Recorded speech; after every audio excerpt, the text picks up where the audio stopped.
گناہوں کی عادت چھڑا میرے مولا مجھے دے۔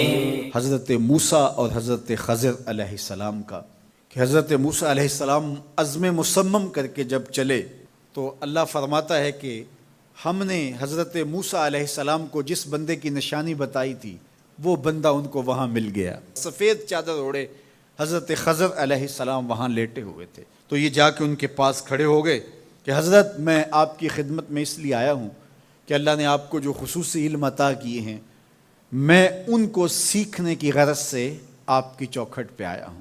کہا تم میرے ساتھ صبر نہیں کر پاؤ گے، معاملے مشکل ہیں، سفر دشوار ہے، منزل کٹھن ہے، اور میرے معاملات ایسے ہیں کہ تم اعتراض کرو گے اس کے بغیر تم رہ نہیں سکتے۔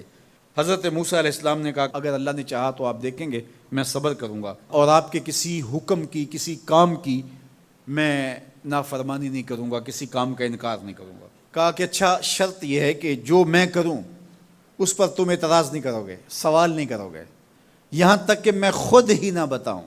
تو کہا کہ یہ شرط ٹھہری، میں کوئی بات نہیں کروں گا۔ فانطلقا، دونوں چل پڑے، دریا کے پار جانا تھا۔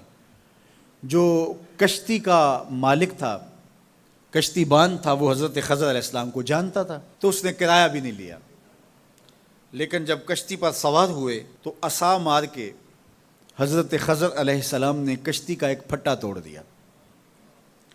تو بے ساختہ حضرت موسیٰ علیہ السلام نے کہا آپ نے پھٹا توڑ دیا، یہ سارے ڈوب جائے؟ کہا میں نے کہا تھا نا تم میرے کاموں پہ صبر نہیں کر پاؤ گے۔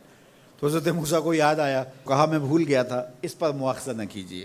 پھر دونوں چل پڑے، بچے کھیل رہے تھے، ایک خوبصورت لڑکا وہ بھی بچوں میں کھیل رہا تھا۔ حضرت خضر آگے بڑھے اور اس کی گردن مروڑ دی، اس کو قتل کر دیا۔ صاحب شریعت تھے حضرت موسیٰ علیہ السلام، نہ رہ سکے، پھر بول پڑے ایک جان کو بغیر کسی جان کے بدلے میں قتل کر دیا، اس نے گوایا کیا تھا ہمارا؟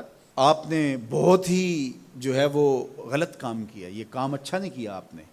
کہا میں نے کہا نہیں تھا کہ تم میرے ساتھ صبر نہیں کر پاؤ گے۔ کہا ایک موقع اور دے دیجئے، اب اگر میں نے کوئی اعتراض اٹھایا تو پھر دوبارہ مجھے آپ اپنی صحبت میں نہ رکھیے، عذر تمام ہو جائے گا۔ پھر دونوں چل پڑے، یہاں تک کہ ایک بستی میں دونوں آئے تو آپ نے بستی والوں سے کہا کہ ہم مہمان ہیں، آپ ہماری مہمان نوازی کیجیے، کھانا کھلائیے۔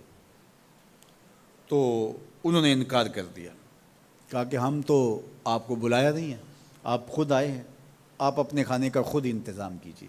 گزر رہے تھے گلی سے تو ایک دیوار گرنا چاہ رہی تھی، تو جلدی سے اس دیوار کو مرمت کر دیا۔ کہا حضرت ہم اگر چاہتے تو اس پہ اجر لے سکتے تھے، انہوں نے ہمیں کھانا تک نہیں دیا اور ہم ان کی دیواریں سیدھی کر رہے ہیں۔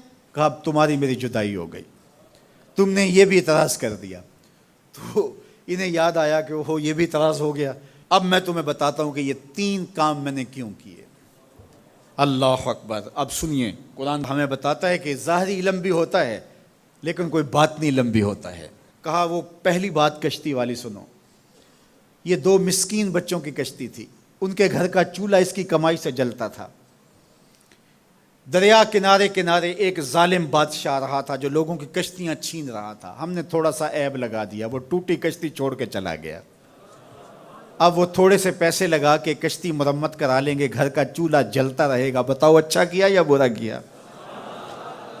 کہا رہی بات اس بچے کی جس کو ہم نے قتل کیا، اس کے ماں باپ مومن تھے، نیک تھے، صالح تھے، بچے نے بڑا ہو کے بہت برا ہونا تھا، ہم نے اس کو قتل کر دیا، اللہ اس کے بدلے ان کو بہتر اولاد دے گا۔ علماء تفسیر نے لکھا ہے اس بچے کے بدلے میں اللہ نے ان والدین کو ایک بیٹی عطا کی جس کی نسل سے 70 نبی پیدا ہوئے۔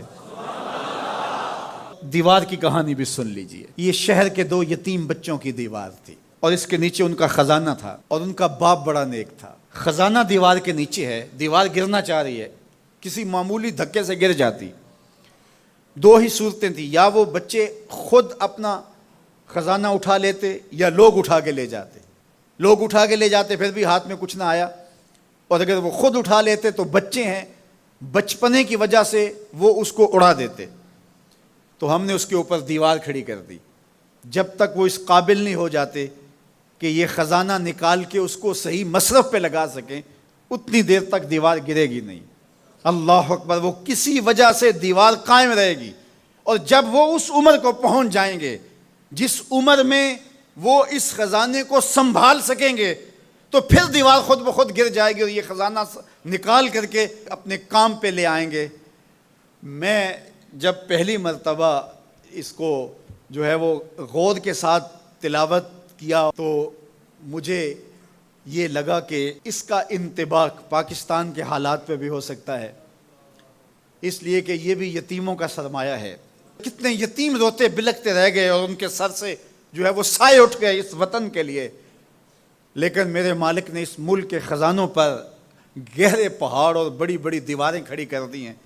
جب تک یہ قوم بلوغت تک نہیں پہنچے گی اتنی دیر تک وہ خزانے ظاہر نہیں ہوں گے، اور جب یہ قوم اپنی بلوغت تک پہنچے گی، شعوری بلوغت، فکری بلوغت، علمی بلوغت، اور رب سے جو وعدہ کیا تھا پاکستان کا مطلب کیا، لا الہ الا اللہ، جب اس بلوغت تک یہ پہنچ جائے گی، اس وعدے کی تکمیل ہوگی، پھر رب دیوار ہٹا دے گا اور پاکستان کو اللہ اتنے خزانے دے گا اور پاکستان ایسا مالا مال ہوگا دنیا دیکھنے آئے گی انشاءاللہ۔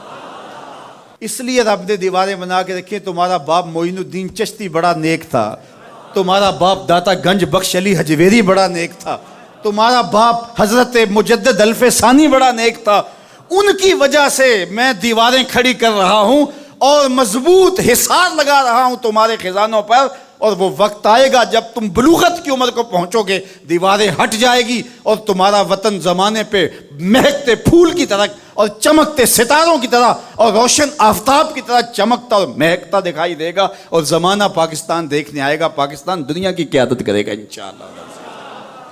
تو کہا یہ تعویل ہے ان باتوں کی جو باتیں میرے رب نے مجھے بتائی، اور یہ میں نے اپنی مرضی سے نہیں کہیں، اور جو میں نے کیا اپنی مرضی سے نہیں کیا۔ تو یہ باطنی باتیں ہیں، شاید یہ باطنی باتوں کے جوش میں یہ بات بھی میں کر گیا۔ وہ کیا کسی نے کہا تھا کہ بھری محفل میں ایک راز کی بات کہہ دی، بڑا بے ادب ہوں سزا چاہتا ہوں۔ گناہوں کی عادت چھڑا میرے مولا، مجھے دے